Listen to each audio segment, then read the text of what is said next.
Time is the one asset you can't get back. That truth hits hard once you actually stop and feel it. Not just understand it, but feel it. Most people walk through life treating time like it's in unlimited supply. They think they'll get around to building that business later. Think they'll fix that relationship next month. They put off their health, their dreams, their calling until someday. But let me use something that changed my life. Someday is not a day on the calendar. It doesn't exist. And the longer you act like your time is replaceable, the longer you stay stuck in a cycle of frustration, regret, and unrealized potential. I've been to the bottom. I know what it's like to waste years. I spent time in prison, literally locked away, watching the world move forward while I stood still. And I made a decision back then that I carry with me every day. I will never waste my time again.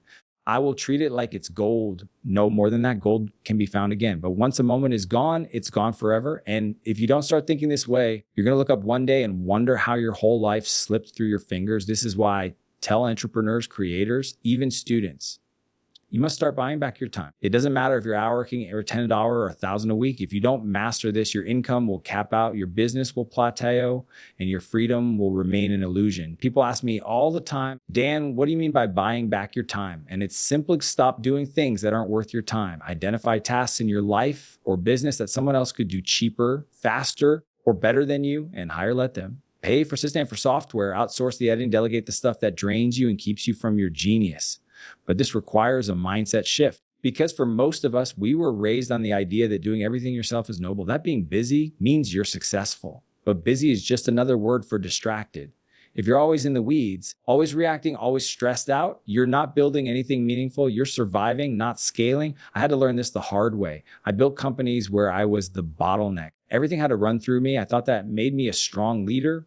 But what it really made me was exhausted. It made me a liability to my own growth. So I took a step back and did what I now teach every founder to dog. I audited my time. I tracked every single thing I did for 2 weeks, every call, every meeting, every email, every errand. And when I looked at made me sick, I realized I was spending most of my days doing things that had zero ROI. Time, I was investing my most valuable resource, time, into tasks that were making me feel busy, but not making me wealthy, fulfilled, or free. So I made a rule.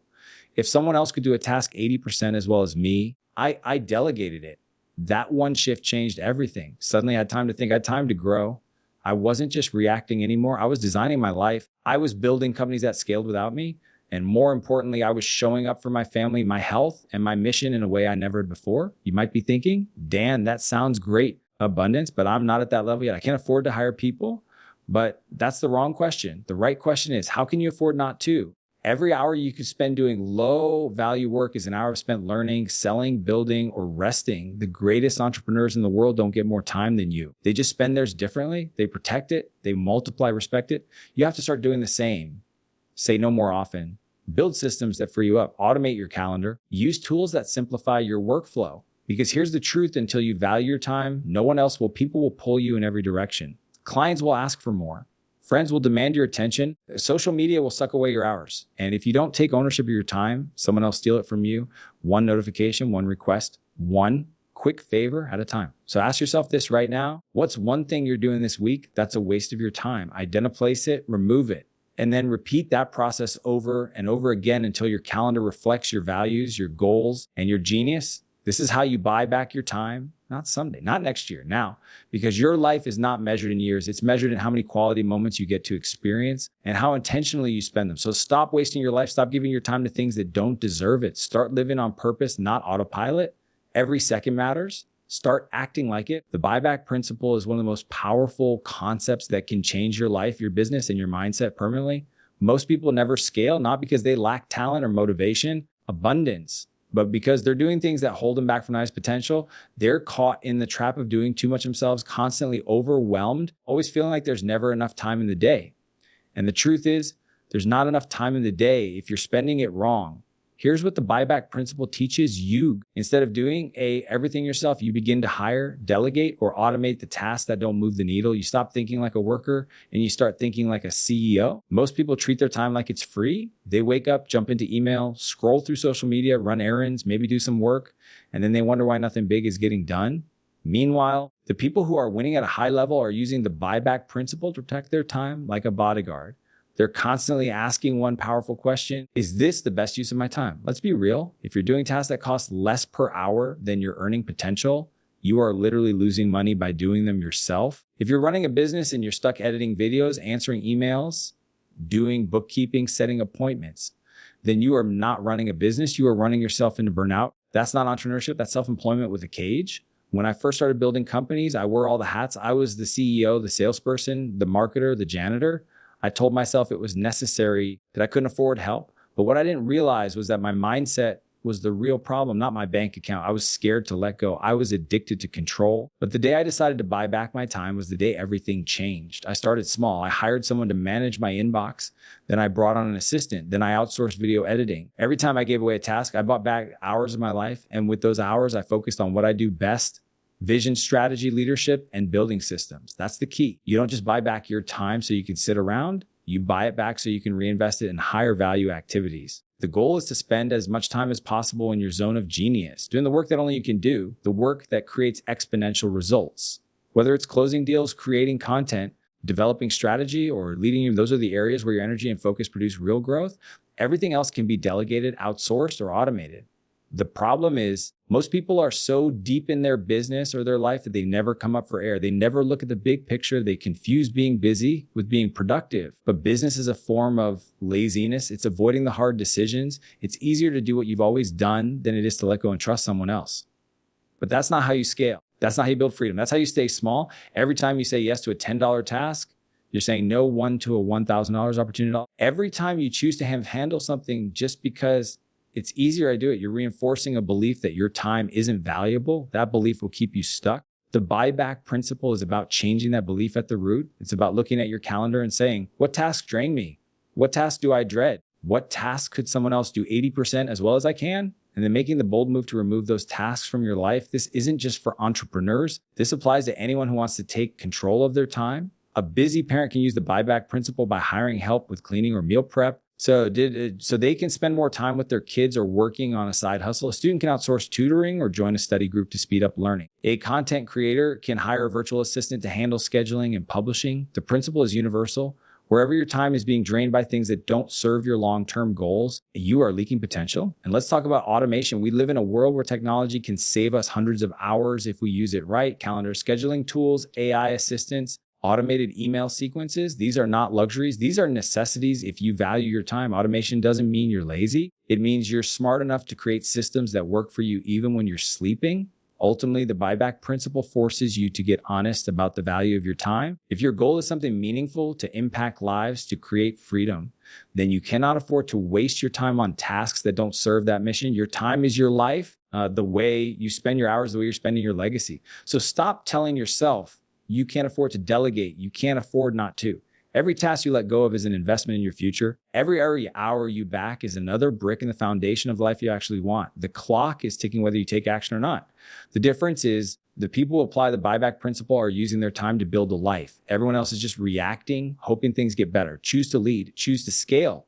Choose to value your time. Buy it back before it runs out. Auditing your calendar ruthlessly is one of the most eye-opening and transformative things you can do for your productivity, your mindset, and your life. Most people live in a constant state of reaction. They wake up, check their phone, dive into their inbox, accept every meeting request, and fill their days with obligations that serve everyone but themselves. Then they go to bed feeling tired, overwhelmed, and wondering why they didn't make progress on the things that actually matter. The truth is, if you don't control your calendar will control you. That's abundance. Why the first step in taking back your time is doing a time audit, not just a casual look, but a ruthless, detailed breakdown of where your hours are going. Pull up your calendar or start tracking your day from the moment you wake up to the moment you sleep. Every meeting, every call, every errand, every moment of scrolling, distraction, or procrastination. Track all of it. Because until you see where your time is going, you can't change it. When I did my first real-time audit, I was shocked. I thought I was productive. I thought I was spending my time wisely, but what I saw on paper was a mess. I was spending hours a week on admin tasks. I was jumping into meetings that had no agenda and no purpose. I was checking email like it was a full-time job. And worst of all, the stuff that actually drove growth, strategic thinking, team leadership, content creation, relationship building was barely getting any time. I wasn't building, I was reacting. And I was doing it all in the name of being busy. That's the biggest trap. People confuse being busy with being effective. But the most successful people aren't busy. They're intentional. They know what their time is worth. They guard their calendar like it's $1 million asset because it is. Every minute you waste is a minute you'll never get back. Every yes to a distraction is a no to your goals. That's why auditing your calendar isn't optional. It's essential. Once you've tracked your time for a full week or two, the next step is to analyze it. Ask yourself what tasks are actually driving results. What fills me with energy and momentum? What drains me, slows me down, or makes me feel stuck? What am I doing out of obligation instead of purpose? Focus on abundance. If a meeting doesn't have a clear outcome, cancel it. If a task could be done by someone else, delegate it. If you're spending time on things that don't align with your long-term goals, eliminate them. This process requires brutal honesty. It's not easy. You might discover that you're spending 3 hours a day on your phone, or that you're accepting meetings just to be polite, or that your daily routine is full of inefficiencies that you've gotten used to. But that discomfort is where the change happens, because once you see the truth, you can fix it. One of the biggest shifts you'll experience is the realization that your time is not neutral. Every block of time on your calendar is either an investment or a cost. It's either moving you forward or holding you back. And if you want to build a business, a brand, or a legacy, you can't afford to fill your days with costs. That's why I encourage every founder, every leader, every creator to build a calendar based on intention, not obligation. Schedule your priorities before anything else. Block time for deep work, uninterrupted focus on your most important goals. Protect your mornings. Build in time for learning, for thinking, for planning, and then automate or delegate the rest. This isn't about being robotic. It isn't about creating space to do your best work. When your calendar reflects your values, everything becomes more aligned. You feel less stressed. You stop feeling guilty for not doing enough because you know that what you're doing is what matters most. You stop chasing the illusion of balance and start living with clarity. And let's be clear, a packed calendar is not a sign of success. In fact, the more successful you become, the more open your calendar should be. Why? Because your job shifts from doing everything to thinking strategically. Your time becomes too valuable to waste on things that don't require your unique skill set. The best leaders don't hustle through 80-hour weeks. Did I focus on abundance? And they design systems and teams that allow them to work fewer hours with greater impact. But none of that is possible if you don't first become aware of where your time is going today. So I challenge you, do a real audit. Don't guess, assume, track everything. Then cut the fat. Build a calendar that works for your life, your goals, and your energy. One that puts you in control, not one that reacts to everyone else's agenda. This is what separates people who stay stuck from people who scale. It's not just hard work. It's smart, intentional work. It's making sure every hour has a purpose. Every block of time, it's taking full ownership of the 24 hours you get each day, because those hours will determine your results, your freedom, and ultimately your future. Discipline creates freedom. It might sound like a contradiction, but it's one of the most powerful truths you'll ever learn. Most people think freedom means waking up whenever they want, doing what feels good in the moment, and avoiding structure. They see discipline as rigid, boring, and limiting, but that mindset is exactly what keeps them stuck. Because without discipline, there is no freedom. There's only chaos, distraction, and regret. When regret, look at the most successful people in any field, whether it's business, art, or leadership, you'll notice something they all have in common. They are incredibly disciplined. They don't rely on motivation.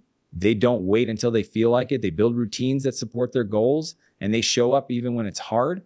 That's the foundation of real freedom, doing what needs to be done consistently, especially when it's uncomfortable. People ask me all the time how I turn my life around, from being in prison to building and selling multiple companies. The answer isn't luck, talent, or connections. It's discipline. It's waking up early, sticking to my routines, planning my days with precision, and executing even when I don't feel like it. Discipline is what allows you to break free from old habits, create new results, and build a future you're proud of. Freedom isn't about doing less. It's about doing the right things in the right order for the right reasons. It's about having clarity. When you're disciplined with your time, your focus, and your decisions, you create space for creativity, growth, and peace of mind. You don't wake up feeling behind, and you don't chase your tail all day. You don't crash into bed wondering what you actually accomplished. You have control, not over everything, but over the things that matter. Think about your schedule. If your days are chaotic, if you're always putting out fires, if you never feel caught up, it's not because you have too much to do. It's because you lack structure. Discipline gives you that structure. It's the invisible framework that holds everything together. It's what helps you say no to distractions and yes to priorities. It's what allows you to protect your time from the endless stream of interruptions, notifications, and temptations pulling at you every minute of the day. A lot of people resist discipline because they associate it with punishment. They think of it as a loss of freedom. But the truth is, discipline isn't about restriction and tension. It's about choosing your actions ahead of time so your day doesn't get hijacked by emotions, other people's demands, or your own doubts. It's about creating habits and systems that support your success so you don't have to rely on willpower alone. I've learned that the more structured I am with my calendar, the more freedom I have to be present, to rest, to create, and to enjoy life. I know when I'm working and when I'm off. I know when I'm creating content and when I'm spending time with my family. I don't blend the two. I don't leave it to chance, because when your priorities are on your calendar, they get done. When they're not, they don't. Discipline also builds confidence. Every time you show up for yourself, every time you follow through, you build trust in your own word. That trust compounds. You to see yourself as someone who takes action, who finishes what they start, who lives with purpose. And that self-respect bleeds into every area of your life, your health, your relationships, your business. But here's the thing, it doesn't just happen. You have to decide. You have to commit, and you have to keep that commitment even when the motivation fades, because it will fade. There will be days you don't feel like sticking to your routine. There will be days you want to sleep in, skip the work, and take the easy route. But if you give in every time you feel resistance, you'll never make progress. You'll stay stuck in cycles of inconsistency, frustration, and short-term thinking. The key is to create systems that support discipline. That means building a morning routine that primes your mind for focus and execution. It means blocking your calendar with intention. Time for deep work, creative work, meetings, and recovery. It means setting up your environment to reduce friction and make your desired behaviors easier. It means surrounding yourself with people who hold you a higher standard, not those who enable your excuses. Eventually, discipline becomes part of who you are. It becomes second nature. And when that happens, everything gets easier. You stop negotiating with yourself every day. You stop overthinking, you just execute, and the results show up. Not overnight, but consistently over time. The discipline I built is what gave me the freedom to grow, to lead, to build businesses that don't depend on me, and to design a life that aligns with my values. And that's available to anyone willing to choose structure over chaos, consistency over convenience, and long-term impact over short comfort. You want freedom? Earn it through discipline. Not when it's easy, but every single day, because that's how you take control of your life. One decision, one routine, 1 hour at a time. Focusing on high-value activities is one of the greatest unlocks to productivity, success, and long-term fulfillment. The problem is most people spend the majority of their day stuck in low-leverage tasks, things that feel like progress but aren't actually moving the needle. It's not that they're lazy or lack ambition. It's that they've never been taught to evaluate their time based on value. They don't know how to separate activity from achievement. So they stay busy constantly doing, but rarely growing. When you commit to focusing on high value activities, everything changes. You stop living in reaction mode. You stop getting pulled into every little fire, every message, every task that screams for your attention but doesn't actually deserve it. You start to take control of your calendar and your focus. You begin to act like someone who understands their worth. The first step is understanding what value activities actually are. These are the tasks that create exponential results in your business, your career, and your life. They are not urgent, they are important. They are the strategic decisions, the creative work, the planning, the thinking, the conversations that move things forward. For an entrepreneur, high-value activities might be developing a new product, creating systems that scale, building partnerships, hiring top talent, or refining the company vision. For a content creator, it might be writing, filming, designing strategy, or analyzing performance metrics to improve engagement. For a leader, it could be mentoring a key team member, raising capital, or identifying new market opportunities. High-value work is usually deep, focused, and mentally demanding. It's not the stuff you can do while it requires space, intention, and energy. But because it doesn't always feel urgent, most people don't prioritize it. They fill their time with what's easy, familiar, or immediately rewarding. They respond to every notification. They check their email 15 times a day. They jump on calls that don't need to happen. And then they wonder why they're not getting ahead. That's why you need to become ruthless your focus.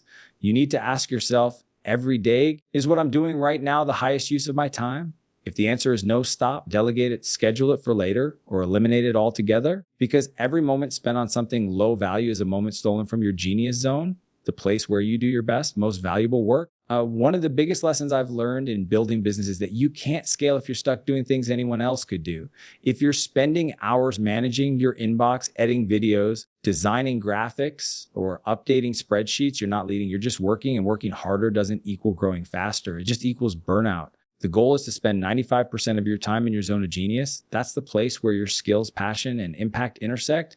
It's where you produce results that no one else can replicate. It's the work that moves the needle in a massive way. The more time you can spend in that zone, the more leverage you create, the faster you grow, and the more freedom you build. But to get there, you have to get honest with yourself. You have to stop hiding in busy work. You have to stop justifying your distractions by telling yourself you're being productive. You have to shift from a worker's mindset to a builder's mindset. Builders don't just do work, they design systems. They make strategic moves, they multiply their impact. That's where discipline ties in. Because focusing on high-value activities doesn't happen by accident. It requires boundaries. It requires saying no to the urgent in order to say yes to the important. It means blocking off time for deep work and protecting it like your life depends on it. Because your future definitely does. It means eliminating unnecessary meetings, cutting back on screen time, and training your team to solve problems without you. This also means being intentional with your environment. You can't do high value work in a chaotic space. You can't do it while being interrupted every 5 minutes. You need to create an environment that supports focus, quiet, organized, and free of distractions, whether it's turning off your phone, using noise canceling headphones, or working in short focus sprints. You need to set yourself up for success. And it's not just about doing the right work. It's about doing it consistently. High value activities pay off over time. They compound. Writing a newsletter once won't change your business, but doing it every week for a year could double your audience. One deep strategy session might give you a new idea. Doing it monthly could transform your entire company. The power of high value work is in the repetition, the consistency, and the discipline to keep showing up for it. This is how you separate yourself from the average. The average person fills their day with tasks. The extraordinary person fills their day with intention. The average person works hard. The extraordinary person works smart. They don't just hustle. They execute on what matters most, and they protect their time like a multi-million-dollar investment because they know it is. So if you want to scale your business, grow your impact, and reclaim your time, start by focusing on what only you can do.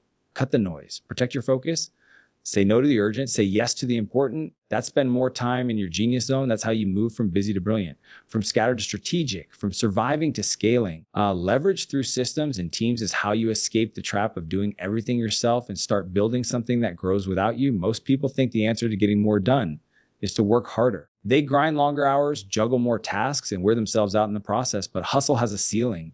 You can only push yourself so far before you burn out. The real secret to sustainable growth isn't doing more, it's doing less by leveraging more. And that leverage comes from building smart systems and empowering strong teams. If you're the only person holding everything together, you don't have a business, you have a disguised as a company.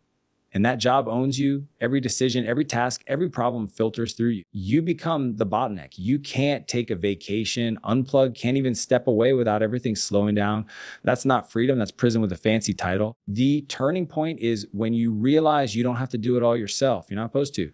Your job as a founder or leader is not to be involved in every detail. It's to build a machine that runs with or without you. That machine is made up of systems, repeatable processes that produce consistent results.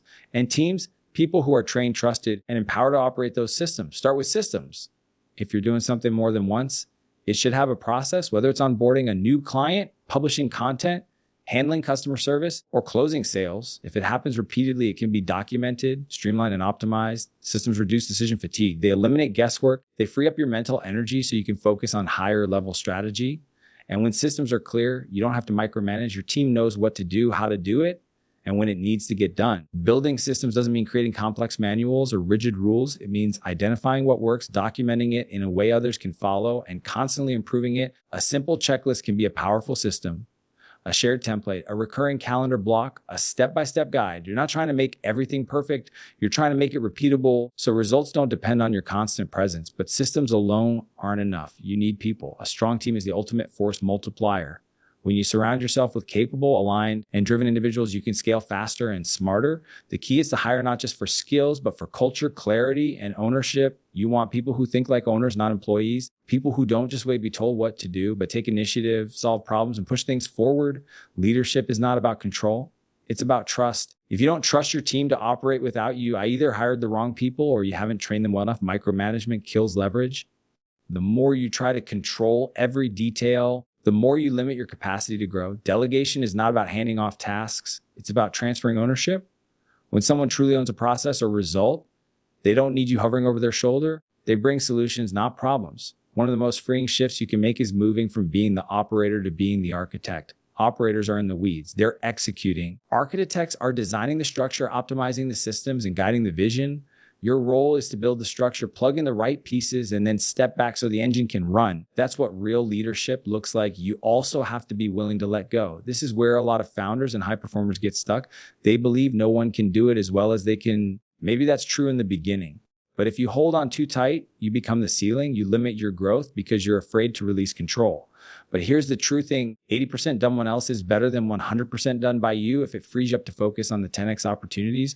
Great systems and teams create scalability. They allow you to expand without sacrificing quality. They give you the ability to serve more clients, launch more products, create more content, or impact more lives without adding more chaos. They give you time back. And that time can be reinvested into strategic thinking, personal growth, or simply enjoying life. Leveraging systems and teams also reduces emotional burnout. When everything depends on you, every problem feels personal. Abundance, when your business is built on systems and operated by a strong team, challenges become manageable. You're not alone. You're not carrying the whole weight. And that mental freedom is just as important as the time you get back. This is how you scale.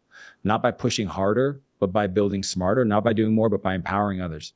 Not by holding everything together, but by designing something that holds itself up. The ultimate goal is not just success, it's sustainability. It's freedom. It's knowing that your business can grow while you sleep, that your team can make decisions without your constant input, that your systems can run without breaking every time you step away. That's not a dream. It's a result of leverage. And leverage is what separates the ones who hustle forever from the ones who build something that lasts. Your past doesn't define you. Your calendar does. That may sound harsh or too simple at first, but it's the truth. No matter where you come from, what you've done, or what mistakes you've made, the future you create is determined by how you spend your time today. People carry their past like a weight, letting it slow them down or stop them altogether. But the past only has power if you keep giving it attention. What actually shapes your life is your actions, and your actions are scheduled in your calendar. I've lived this reality. I wasn't born into success. I didn't grow up with advantages. In fact, I spent time in prison. I battled addiction. I made choices that almost destroyed my life. But I made a decision that my story wasn't going to end there. I realized the only way to move forward was to start living intentionally 1 hour at a time. That meant getting brutally honest about how I spent my time. Because if your time isn't aligned with your values, your goals, and your vision, nothing changes. Your future becomes a copy of your past. The truth is, people don't fail because of their background. They fail because they continue to live in reaction mode. They wake up with no plan, no clarity, no structure. They let the day happen to them instead of making it happen. They say yes to distractions, avoid hard decisions, and spend their time on things that make them feel busy but not better. It's not their past holding them back. It's their calendar. And that's the one thing they have full control over. Your calendar is a mirror. It reflects what you truly care about. You can say your health matters, but if there's no time blocked for workouts, meal prep, or rest, then it doesn't. You can say your business is a priority, but if your calendar is filled with random tasks and reactive meetings, you're lying to yourself. You can say your family matters, but if they're getting the leftovers of your energy and time, the truth is in the schedule. When I started aligning my calendar with my goals, things began to shift. I blocked time for deep work. I protected my mornings. I said no to calls that didn't need me. I scheduled thinking time. I gave myself space to grow. That discipline gave me the leverage to change everything. It didn't happen overnight, but day by day, I began to build a new future, not by wishing for it, by planning for it and then executing. And here's what people don't realizing: a powerful calendar creates a powerful life. It forces you to choose what matters. It gives you a framework for making decisions. If someone asks for your time and it doesn't align with your calendar, you say no without guilt. If an opportunity shows up, but it doesn't match your focus for the month, you pass. Not because you don't want more, but because you're committed to excellence over chaos. Every successful person I know lives by their calendar. They don't rely on memory or motivation. They don't let things happen by accident. Their days are planned with intention. Their weeks are designed around what produces growth. They use their time like investors use money, putting it into things that give them the highest return. And the most valuable return is not just income, it's peace, impact, fulfillment, and legacy. You don't need a fresh start on a Monday, a new year, or perfect conditions to begin this shift. You need to open your calendar today and ask, does this reflect the life I want to live? If the answer is no, start making changes. Remove the noise, add what matters, block time for your goals. Did I focus on abundance? Build your future hour by hour. No one's going to do it for you. No one's coming to rescue your time. You have to take full responsibility for what shows up in your life by first taking responsibility for what shows up in your calendar. People say things like, I'll change when I get that job, or I'll get serious when I have more money, or I'll finally focus when things settle down. But that's backwards. You don't wait for the external world to shift. You change your internal schedule, your daily decisions, and your routines, and that changes everything else. No one is doomed by their past. They're stuck because they haven't mastered their time. Your past doesn't have to predict your future. What you schedule today becomes your reality tomorrow. If you want to be a leader, schedule time to lead. If you want to scale your business, schedule time to work on it, not just in it. If you want to change your life, start by changing your days. Your calendar tells the truth. Your calendar holds the key. The question is a key. Will you use it as a tool to stay cycles or as a blueprint to burn the life you actually want? The answer isn't in your story. It's in your schedule. Take control of it, and you take control of your future.